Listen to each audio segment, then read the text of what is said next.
Hello, I'm Bill Curtis for Investigative Reports. In the 29 years since the assassination of President John F. Kennedy, polls indicate we have become a nation of conspiracy theorists. Unfortunately, we don't know which conspiracy to believe, if any.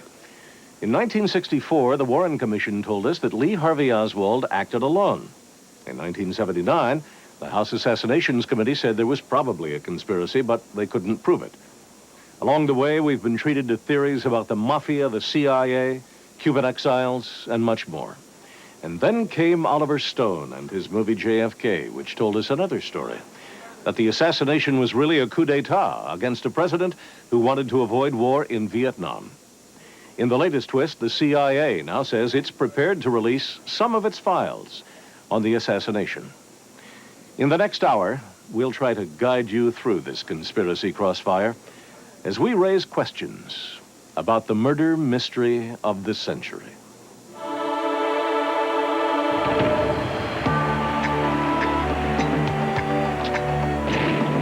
President of the United States is dead. I think this is the man that killed the president. I didn't shoot anybody, sir. I haven't been told.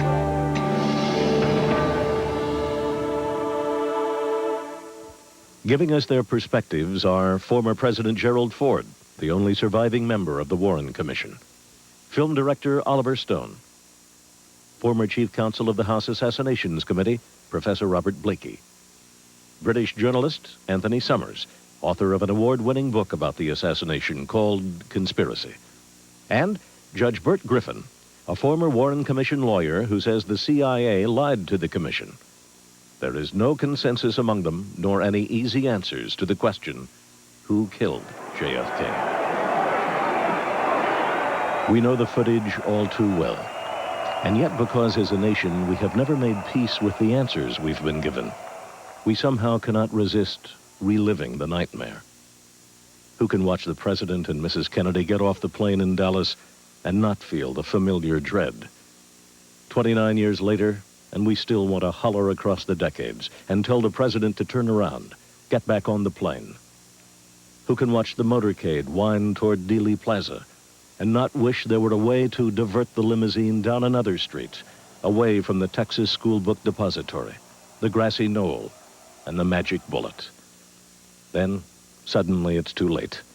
The limousine has entered the viewfinder of an 8mm camera held by Abraham Zapruder, who records the most shocking home movie of all time. President Kennedy has been assassinated. It's official now. The president is dead. Soon after the assassination, Dallas police arrest Lee Harvey Oswald, a 24-year-old ex-Marine. He is charged with murdering a police officer and assassinating the president. I do request someone to come forward to give me a legal assistance. Less than 48 hours later, with a nation mourning its slain leader, Oswald is shot and killed in the basement of the Dallas police station by nightclub owner Jack Ruby. Deprived of a trial against Oswald, we're left instead with nagging mysteries. Was he the assassin? Was there a plot? Those are the volumes. Former President Gerald Ford believes the central mystery was solved long ago. But with the conclusions and even the motives of the Warren Commission under attack these days, especially from Oliver Stone's movie JFK, Mr. Ford met with us in order to defend his view that the Warren Commission has been right all along. The Warren Commission identified Lee Harvey Oswald as the assassin. We've identified the rifle that was used to shoot President Kennedy. We identified the bullets that hit President Kennedy. So there's no doubt whatsoever in my mind that Lee Harvey Oswald was the assassin. What would the motive have been of Lee Harvey Oswald? I'm not sure that anybody can come up with a categorical answer. I don't know why Squeaky Fromm tried to assassinate me in Sacramento. I don't know why Sarah Jane Moore in San Francisco tried to assassinate me. I don't know why Hinckley tried to assassinate President Reagan. There's no question that Lee Harvey Oswald was mentally unstable. He had a very bad marriage.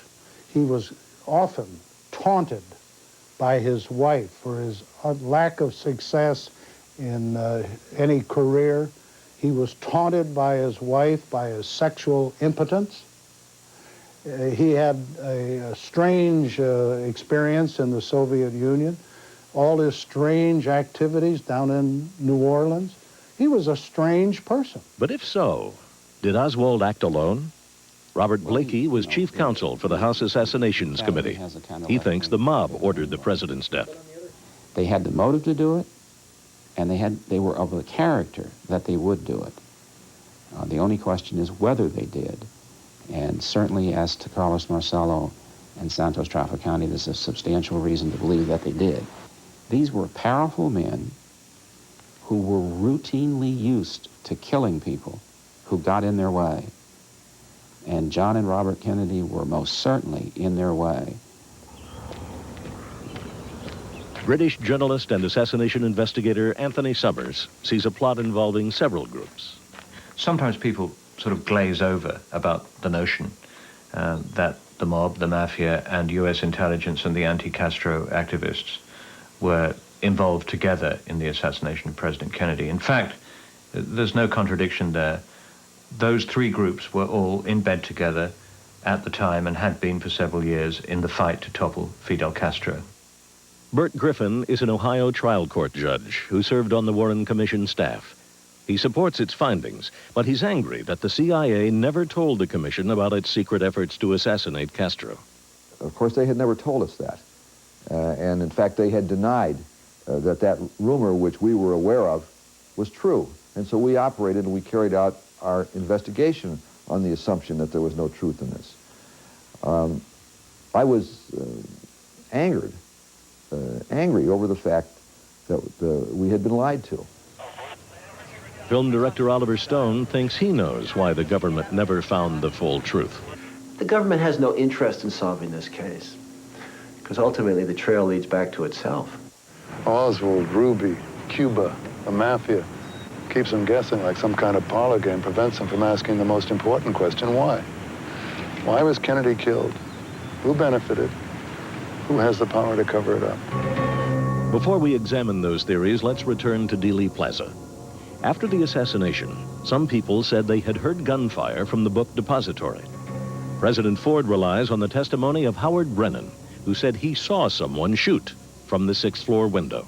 He immediately after the shots were fired went to the police and gave a description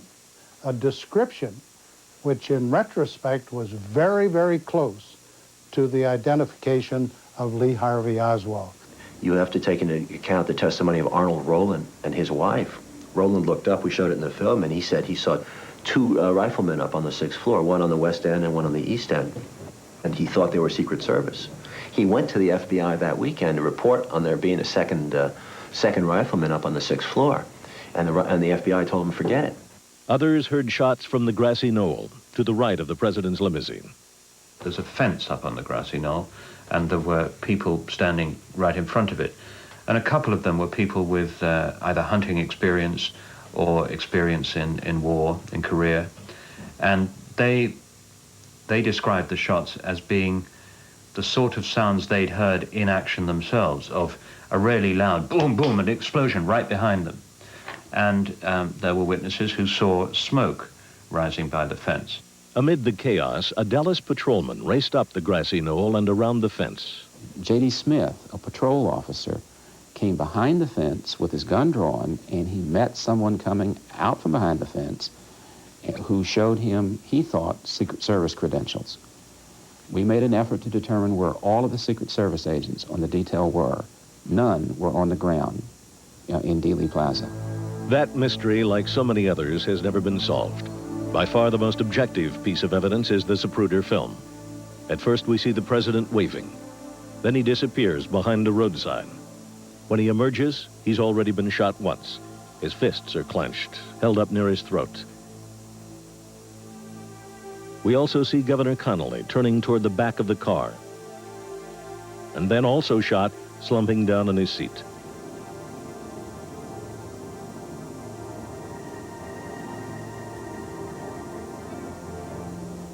This presented a problem to the Warren Commission. How could a lone gunman have shot Kennedy and Connally almost simultaneously? The answer? It was the same bullet, the highly controversial so-called magic bullet. President Ford told us he still supports the single bullet theory. There's no question that the first bullet went cleanly through the neck of President Kennedy. And if you look at where Governor Connally was sitting in the jump seat, right in front of President Kennedy, it was very possible that that first bullet, not hitting any bone, could go through the neck and go into the body of Governor Connally. How can you justify the same bullet going through Kennedy, hitting him 6 inches below his shoulder blade, going up through his neck, pausing for 1.5 or 6 seconds, and then going into Connally and then doing the damage it did to Connally, breaking 2 bones, causing 7 wounds, and coming out pristine in a hospital corridor 5 miles away? How do you justify that? A moment later, the right side of Kennedy's head explodes in a halo of blood and brain tissue. The president is thrown back and to the left. This fatal headshot has also been the subject of intense controversy.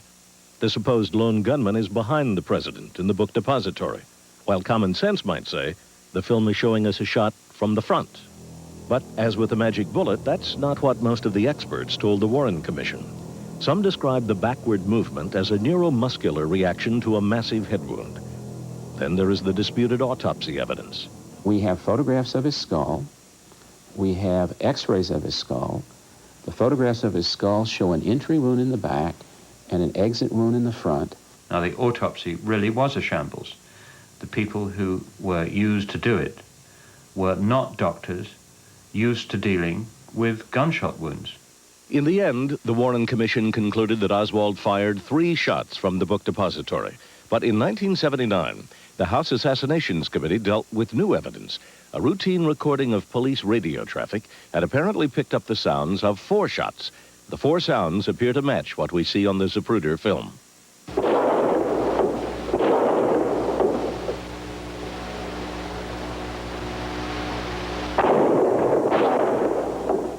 The committee concluded that the 3rd shot was fired by another gunman from the grassy knoll and missed the president.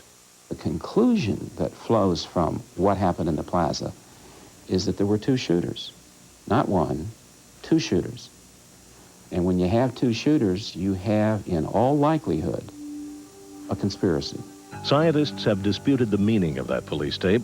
There is also the perplexing question of where within the book depository Oswald actually was at the time of the shooting, which occurred at 12:30 in the afternoon. 2 individuals saw him before the shooting in the first floor lunchroom. Then Carolyn Arnold, as we showed in the film, saw him around 12:15, maybe even a little later, up on the 2nd floor snack room. The president was due to go by at 12:25. Surely it is unlikely that Oswald would have been sitting downstairs in the lunchroom around 12:15, 12:20. That's consistent with a man who was ambivalent about what he was going to do. That if the opportunity presented himself, he was going to do it. But I'm not sure that he was even certain up until the very last minute that he was going to pull this off. That raises difficult questions about Oswald's character and his background. When we return, who was Lee Harvey Oswald? And if he shot the president, what could his motive have been? In a moment, here on A&E.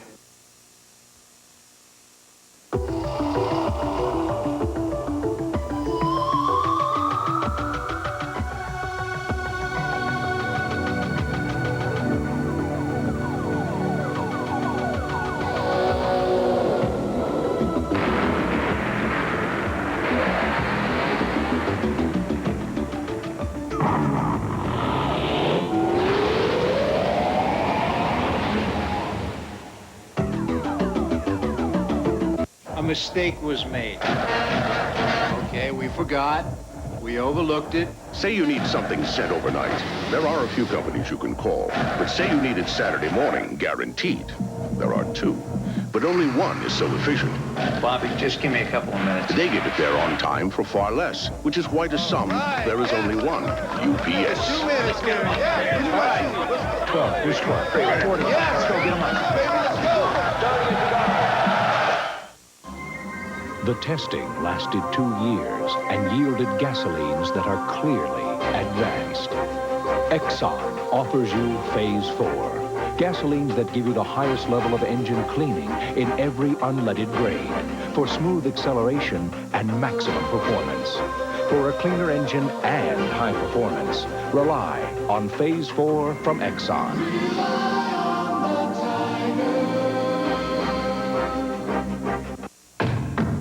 Gillette presents Sensor, the system, the technology that will change the way you shave forever. Sensor, twin blades set on springs to read your face and respond. Independent suspension to sense and adjust to every curve of your face. No other razor comes close. Gillette Sensor, for the best shave a man can get.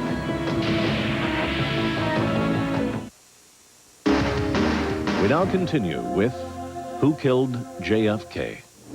We advocate restoration of diplomatic, trade, and tourist relations with Cuba. The mystery about Lee Harvey Oswald has endured. Was he really the bitter pro-Castro Marxist portrayed by the Warren Commission? He was a terrible eccentric.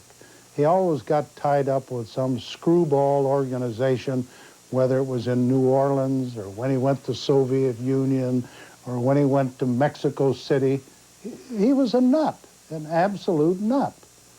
And so in the course of the Warren Commission, the examination or investigation, we checked out all of the things that he was involved in where he might have had some Cuban Castro connection, and we found no credible evidence. Some conspiracy theories suggest Oswald was only posing as a leftist, while in fact he was involved with U.S. intelligence and right-wing anti-Castro groups. Judge Griffin says stories about Oswald's childhood show his beliefs were genuine. One of them is that when he was a high school student, he was thrown out of his high school astronomy club because he got in an argument with people and he was espousing Marxism. Now, 16 years old is a little bit early for the CIA to start recruiting their agents. But there's another element in Oswald's background, according to Chief Counsel Blakey. You can immediately connect Lee Harvey Oswald to the mob. Lee Harvey Oswald grew up in New Orleans. His surrogate uncle was a man named Dutz Moret. Dutz Moret is a bookmaker who worked in the chain of books controlled by Carlos Marcello. At the time, Carlos Marcello was considered the most powerful mafia boss in the South. About Oswald's early life, one thing is clear. After high school, he spent 3 years in the Marines. During that time, he worked in the radar room at the Atsugi Air Base in Japan, home to the U-2 spy plane. He was a bright man. He had an IQ of 115. He learned to speak Russian. Anybody who tries to learn to speak it knows how difficult it is. Oswald received a discharge from the Marines in 1959. Then he suddenly defected to the Soviet Union. He announced to the U.S. Embassy in Moscow that he planned to divulge military secrets. The Soviets sent him off to work in a television factory in Minsk. By 1962, Oswald was apparently disenchanted with life in Russia, so he and his new wife Marina and their baby daughter left the Soviet Union for good and moved to Dallas. Is there more to the story than that? Author Anthony Summers thinks there is indeed. When he returned to the United States, according to the intelligence authorities, he was not questioned seriously, wasn't debriefed, and was simply allowed to, this guy who, at the height of the Cold War, had gone to the Soviet Union, saying that he was going to give away American secrets, was allowed to come home to the United States with his Soviet wife and quietly go home to Texas. It just doesn't wash. But are you a Marxist? I think you did admit on an earlier radio interview that you consider yourself a Marxist. Well, I would very definitely say that I am a Marxist. That is correct. But that does not mean, however, that I'm a communist. To make sense of the Oswald story and the conspiracy theories built around him, it's useful to refresh some history.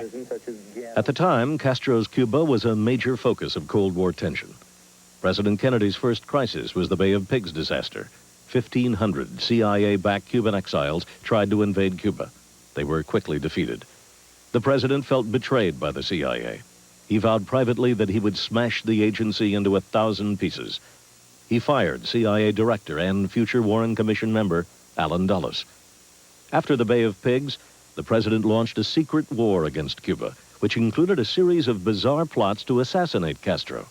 This government, as promised, has maintained the closest surveillance of the Soviet military buildup on the island of Cuba.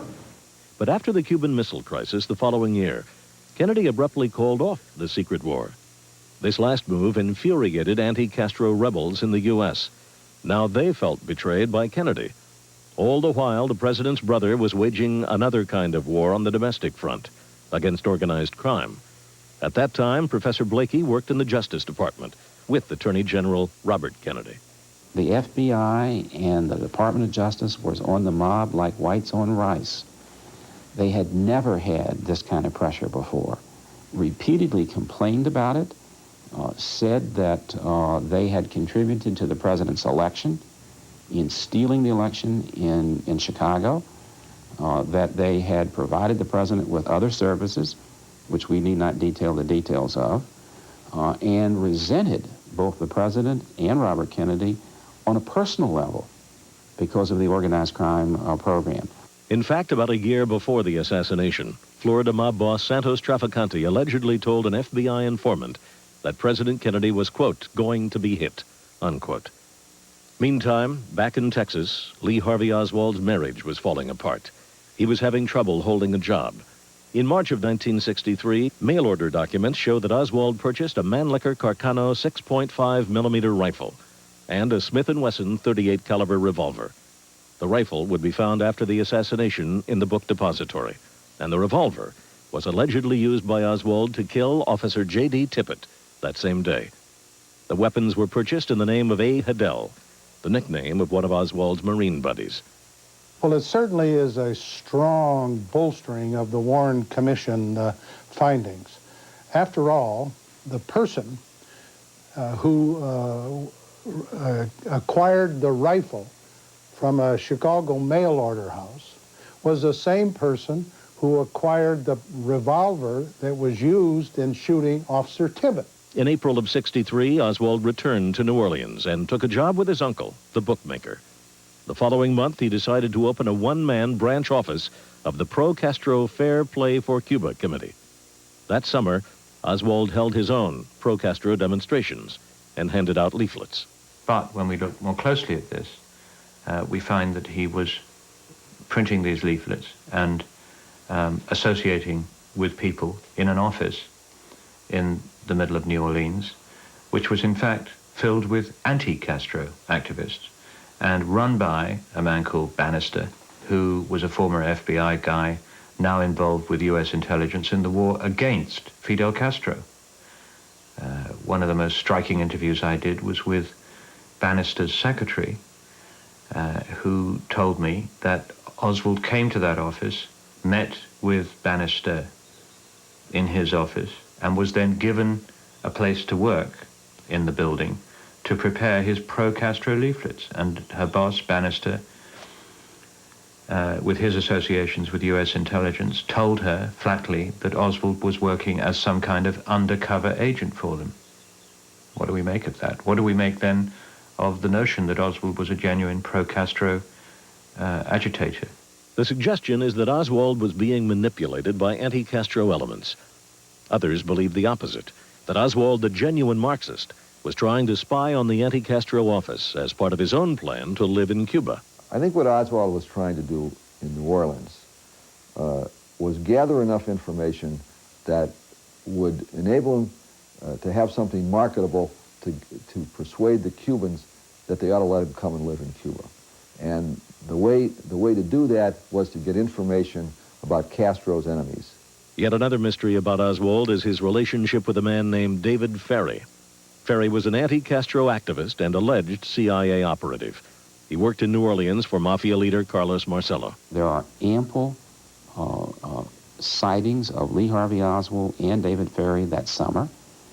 Shortly after the assassination, David Ferry was informed by Carlos Marcello's lawyer that his library card had been found on Oswald. There's no corroboration that in fact it was, but David Ferry took the allegation serious enough. He believed it, that he went by Oswald's rooming house. And we talked to the lady that ran it, and she specifically remembers David Ferry coming by looking for the card. In September of '63, Oswald traveled by bus to Mexico City. The Warren Commission says he went to the Cuban embassy there and tried to get a visa, but was turned away. Some say this was really an imposter using Oswald's name. It is there in Mexico City that Robert Blakey believes anti-Castro Cubans hired by the mob approached Oswald. All they had to do is pose as pro-Castro when they were anti-Castro and seek out Lee Harvey Oswald. They knew his attitudes, they knew what he was, and enlist him in a conspiracy to kill the president on behalf of Castro. There's not a word of a suggestion that Oswald thought anything ill at all of John Kennedy. And no one has come even close to thinking of a motive for this man to kill him. As a seasoned prosecutor, I'll tell you, Lee Harvey Oswald could be and would have been convicted of killing John Kennedy beyond a reasonable doubt.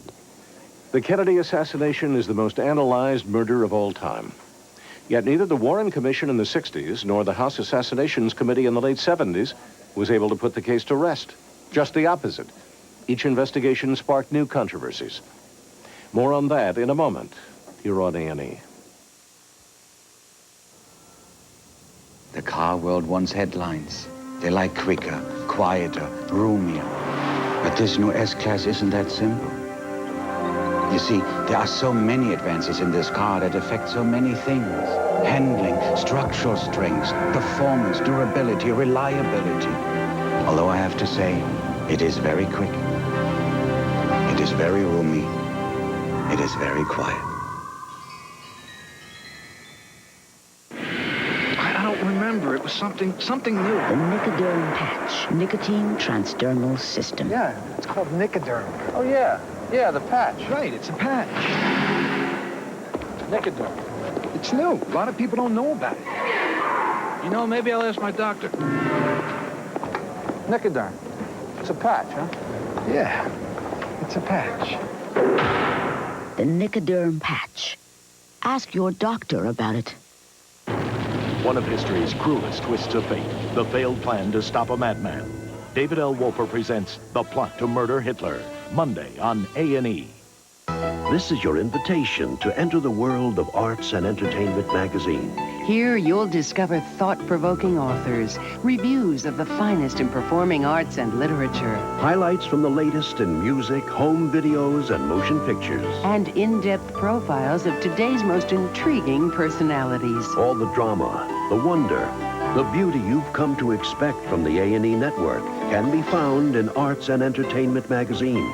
Plus beautiful color photography, challenging crossword puzzles, And an expanded, improved program guide that takes you behind the scenes of the best in television. To receive your 12 monthly issues for only $18 a year, send a check or money order to Arts and Entertainment Magazine, P.O. Box 2071, Knoxville, Iowa, 50197, 2071. Or use your credit card and call toll-free 1-800-238-2800.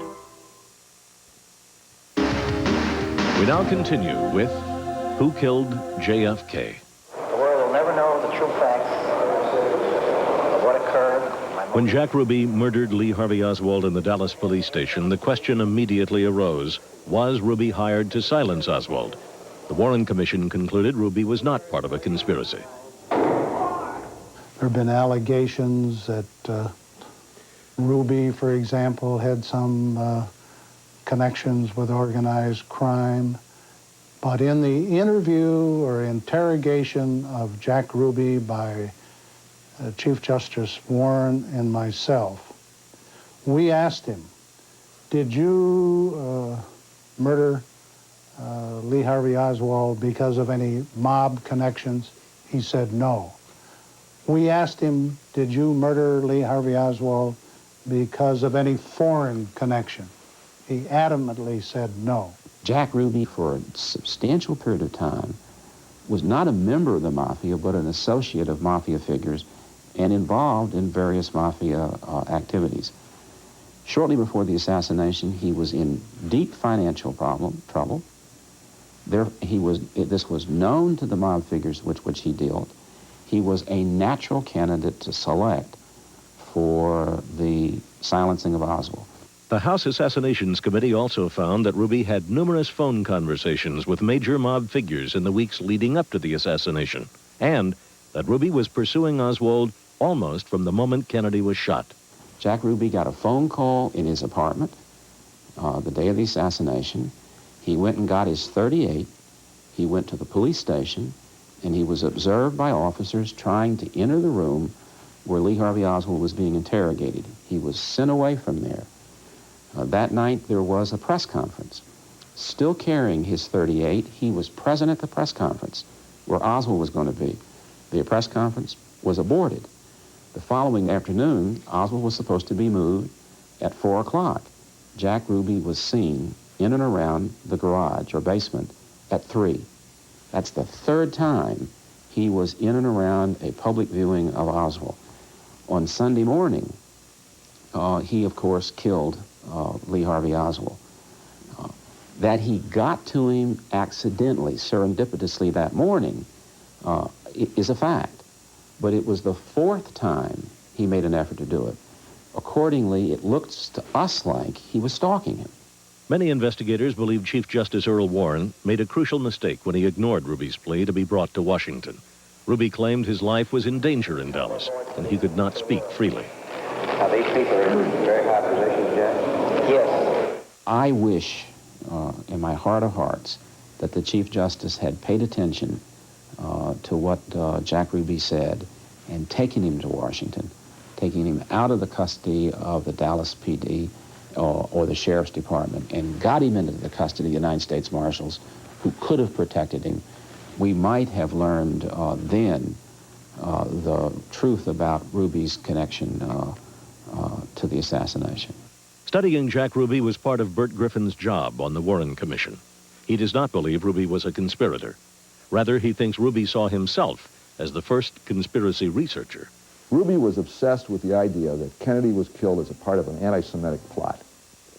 He believed that it was a part of an effort to blame the assassination on the Jews of America.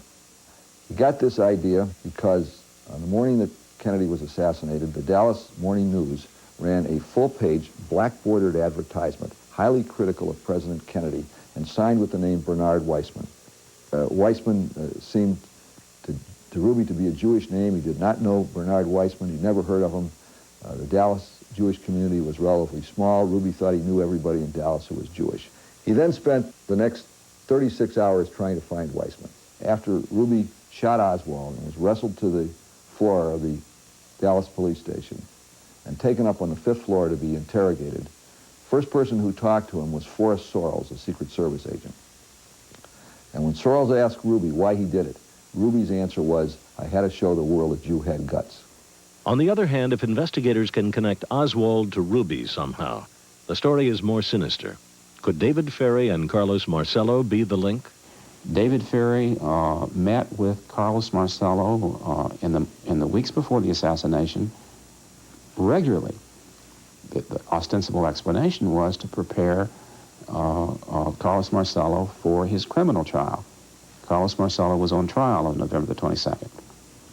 Immediately after that trial, David Ferry drove through a storm some 300 miles into Houston and Galveston, Texas, allegedly to go ice skating. The testimony is that he didn't skate on ice. He made a series of long-distance phone calls from Galveston. One of the calls was back to the Town and Country Motel, where Carlos Marcello had his headquarters. The other calls correspond in time to the point at which Jack Ruby was receiving phone calls. What I'm suggesting to you is that if you have two shooters in the plaza and it's therefore likely a conspiracy, the associations of Lee Harvey Oswald and Jack Ruby that overlap are associations that tie into organized crime. Unfortunately, the information developed about Marcello by the House Assassinations Committee in the late 1970s was not seriously pursued by the U.S. Justice Department. Am I disappointed in that? Yes, I am outraged that the investigation was conducted in that fashion. Is it too late now? Yes, it's too late. Warren Commission counsel Bert Griffin was also outraged by the way the CIA treated his written requests for information about Ruby, Oswald, and others beginning in March 1964. One would have expected a response back in a couple of weeks, at the longest. But a couple of months went by, and I got no response. Another letter was sent, and I got no response. Finally, in the midsummer of 1964, they did respond, and they said that they had no further information on all of these people. They never called the CIA to task, and they never investigated them because they were cowed by them.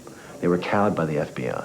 President Ford told us that by 1963, he in fact did know about the CIA efforts to assassinate Fidel Castro. The commission investigators, such as Bert Griffin, were never informed of this. To withhold that from the commission, do you think that was proper? I don't think it had any adverse impact. As I said, my committee assignments had been such that I had all that background, and certainly Allen Dulles, who was the former head of the CIA in the 50s and early 60s, had ample knowledge of whatever the CIA was doing involved in attempted assassinations. Given Lee Harvey Oswald's bewildering contacts with anti-Castro activists, the very groups which felt betrayed by Kennedy over Cuba, the CIA's assassination efforts would certainly have been of great interest to Bert Griffin. Griffin now wonders what else of possible relevance to the Kennedy assassination the CIA also withheld and might still be withholding. The bottom line is that once somebody has lied to you once about an important matter, the question is, can you trust them again about important matters? And I think that's the difficulty that the CIA has placed itself in. And let's face it, the CIA has to wear the jacket on this. Conspiracy theorists have leveled a further charge about Mr. Ford's private meetings with the FBI at the time the Warren Commission was conducting its investigation. The accusation is based on memos written by FBI Congressional Liaison Officer C.D. Deloach. And he says, I had a long talk this morning with Congressman Jerry Ford. He asked that I come up to see him. Upon arriving, he told me he wanted to talk in the strictest of confidence. Ford told me he was somewhat disturbed about the manner in which Chief Justice Warren was carrying on his chairmanship of the Presidential Commission. And later on in the document, Ford gives the FBI his assurance that they would keep the FBI thoroughly advised as to the activities of the Commission. Gerald Ford was the FBI's spy on the Commission. Ford denies the charge and recounts a different story about his relationship with the FBI official who wrote that memo. When I became a member of the Warren Commission, he would drop by, and he would ask if I could give him any information. I never gave him any confidential information. But let me say this. People who represented J. Edgar Hoover on the Hill were always anxious to go back to their boss and embellish their responsibilities or their actions. You know, they could go back to the FBI headquarters and tell Mr. Hoover, well, I did this and I did that. A little puffing. That's human nature. And I think that's what Mr. Deloach did. But I think it's a much more valid question would be, what is the FBI really telling the Warren Commission? I would be much more interested in the information going the other way from the FBI to the Commission. We're talking about our government here. No, we're talking about a crime, Bill, pure and simple. Oliver Stone's movie JFK not only rekindled interest in the Kennedy assassination, it also infuriated people who think Stone had no right to splice together facts and fiction. When we return, separating the evidence from the speculation. This new S-Class is so many things. Space, strength, and safety, of course. But more than anything else, it's the performance that will astonish people. Because it's so quick, so agile, If you don't love driving this car, maybe you just don't like driving.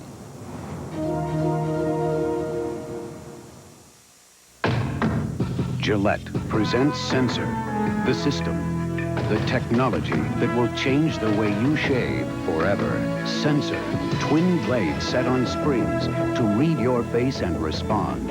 Independent suspension to sense and adjust to every curve of your face. No other razor comes close. Gillette Sensor, for the best shave a man can get. There's a fine line between cop and criminal. You never gave drugs to informants. Danny Cielo crossed that line. Every detective that ever worked at SIU, Danny, is going to jail. I will never wear a wire against cops with my friends or partners in SIU. Nobody can give us up but each other. Treat Williams and Jerry Orbach. I will not give up my partners. Based on a true story. Sidney Lumet's searing indictment of police corruption and the conspiracy of silence. My partners would never give me up. Prince of the City. Tonight on A&E. I'm alive, Jeff Hashimoto. I'm alive, Rhonda Williamson. I'm alive, Sonia Schofield.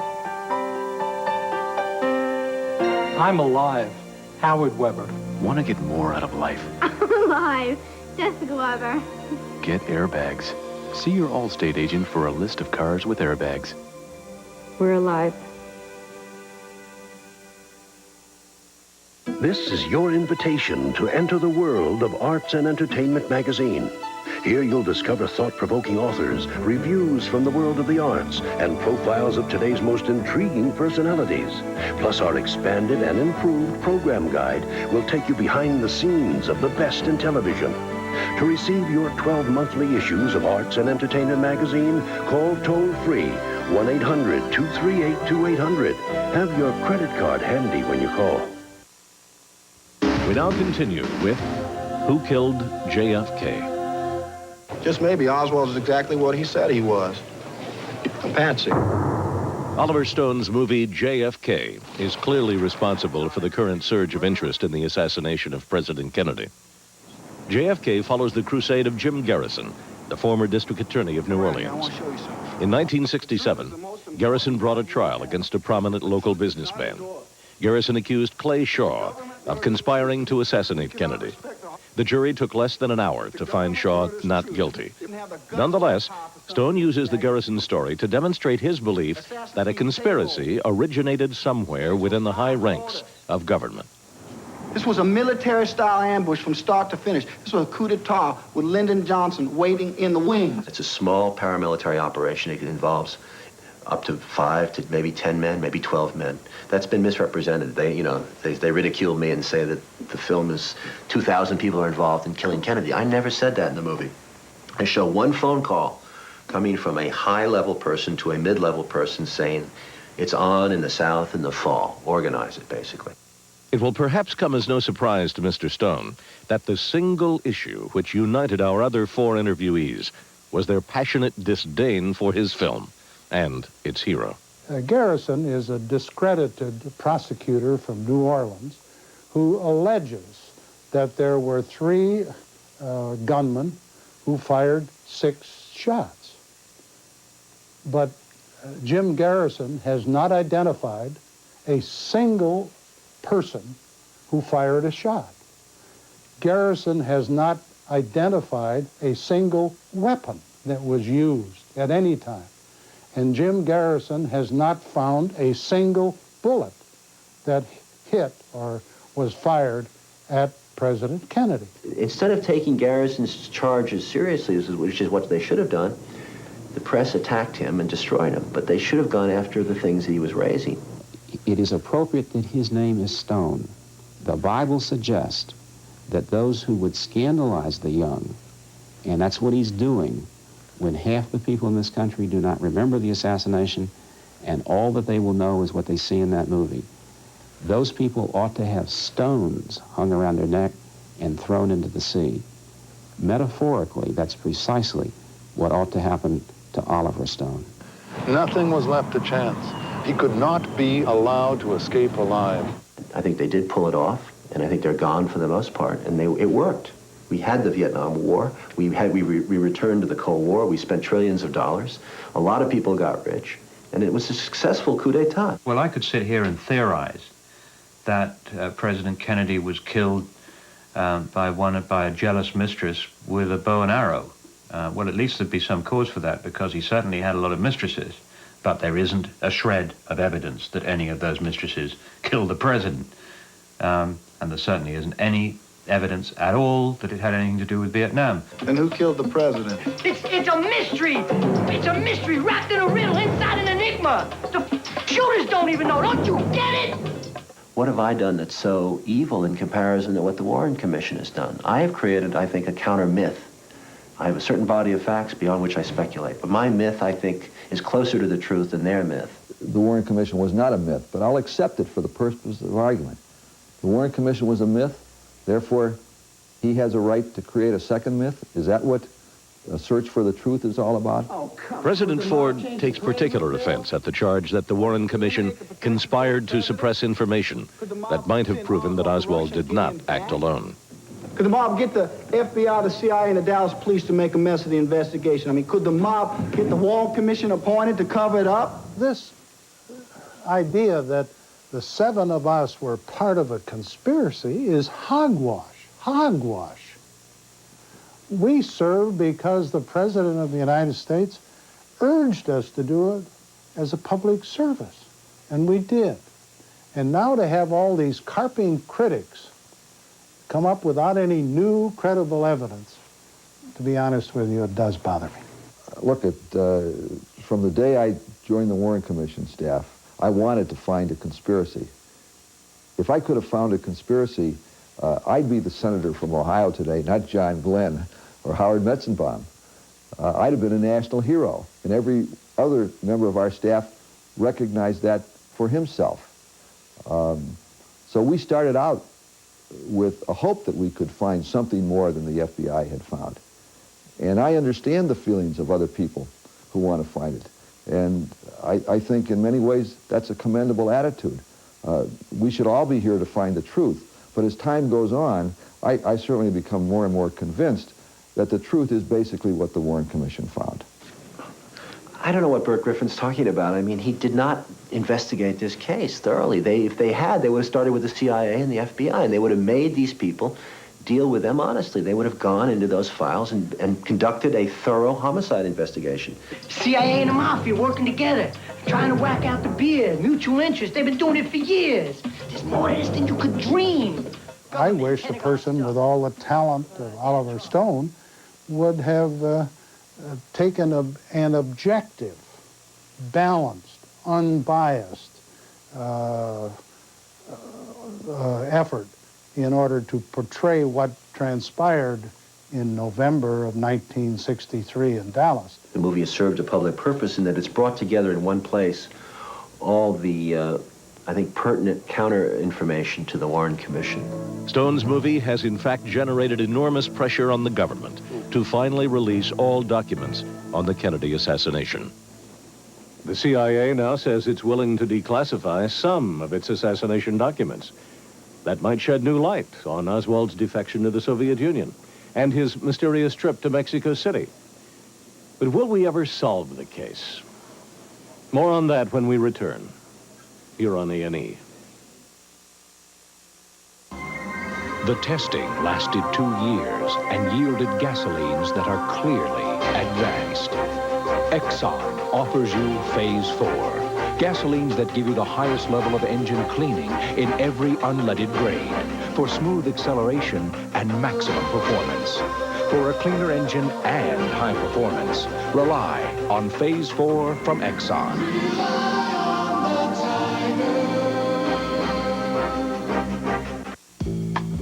Having embarked on a new career at the age of 45, Kareem found himself traveling in coach.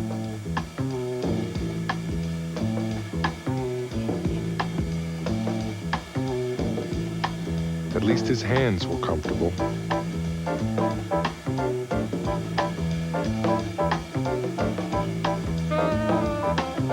Only PowerBook is designed to fit the way you work. PowerBook from Apple.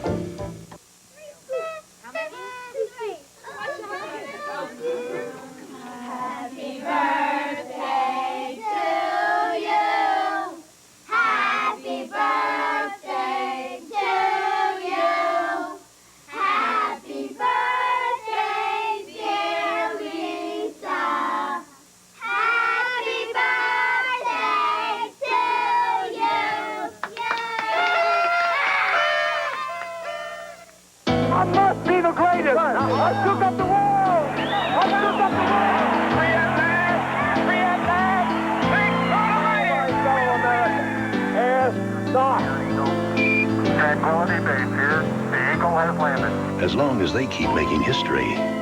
We'll keep writing their biographies. Peter Graves hosts the landmark television series, Biography, the stories of extraordinary lives.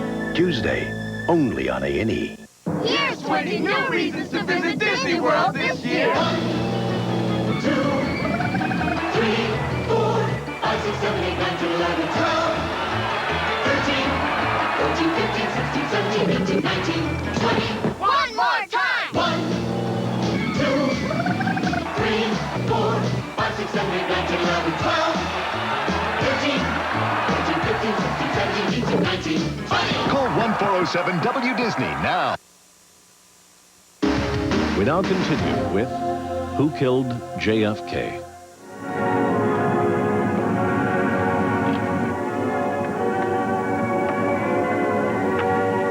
President Kennedy was laid to rest on Monday, November 25th, 1963. A funeral, like a trial for murder, is an imperfect human ritual, an attempt to reconcile ourselves with death. But insofar as there has been no conclusive trial for the assassination of John F. Kennedy, this was really a death without a funeral, a killing without a trial. The Warren Commission was an effort to give us a substitute, a surrogate for that trial. Unfortunately, it has not worked. One reason it has not worked, say the critics, is that until recently, the CIA and FBI have opposed the release of assassination documents. It remains to be seen what might now be made public. President Ford says it's time to free the files. You've seen those files. Will they shed any light? Nothing very credible that would undercut the Warren Commission. There's no doubt that there will be some unsubstantiated allegations by individuals about somebody else. And that's always a danger, Bill. When you take raw data where people are interrogated, you don't have an opportunity to substantiate what they say. They talk about secondhand information, about rumors. Undoubtedly, in some of that testimony, some people will be hurt. But I think you have to weigh that of maybe hurting some limited number of people against the overall public good. I have seen every document that was in our committee's files. My initials are on them. I have seen all the documents that I wanted to in the FBI and the CIA. If you think there's a smoking gun in our files or any of the government files, you're using illicit substances. You are, in a word, stoned. Pun intended. We now know from a CIA declassified document that Mr. Blakey was shown into the CIA file room there on Oswald. There's 15, 16 cabinets that he saw, and he didn't even look at them.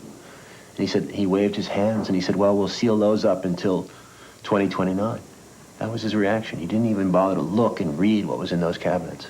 And now, if you ask me, can this case still be solved? I would say, I suppose there's a possibility, but the trail is terribly cold.